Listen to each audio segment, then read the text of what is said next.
ఇవాళ కూడా అదే ప్రోగ్రెస్తో ఉంటే అది రైజ్ అవ్వదు. నిన్నటి నుంచి ఈ రోజు నెక్స్ట్ లెవెల్. అమెరికాలో నిత్యం ఉపయోగించే పదాలు ఏమిటో తెలుసా? అమెరికా 2 పదాలు. ఒకటి నెక్స్ట్ లెవెల్, రెండవది బాటమ్ లైన్. నేను అమెరికా నాకు స్ఫూర్తిని అందించిన 2 పదాలు ఇవే.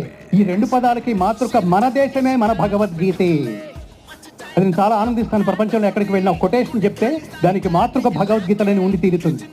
నెక్స్ట్ లెవెల్ అంటే అర్థం ఏంటంటే మెచ్యూరిటీలో కానీ, నీ ప్రోగ్రెస్లో కానీ, జనాలు ఇన్స్పైర్ చేయడంలో కానీ, ఇవాళ నీకు 10 మంది పరిచయం అయితే వాళ్ళ హృదయంలో శాశ్వతమైన స్థానం ఏర్పరచుకుంటే ఈ 10 కావాలి, 10 100 కావాలి, 1000 కావాలి, లక్షలు కావాలి, కోట్ల మందిని ఒక్క నిలబడితే వేలు ఎటు తిప్పితే కోట్ల మంది అలా కదలాలి. అది దాన్ని ఇమేజ్ అంటారు, శక్తి అంటారు. అది ఎక్కడి నుంచి వస్తుందంటే నిరంతరం నువ్వు పాజిటివ్గా ఆలోచించటం వల్ల. ఈ పాజిటివ్గా ఆలోచించే ఇంటెన్సిటీ రోజు రోజుకి పెంచుకుంటే దాని పేరు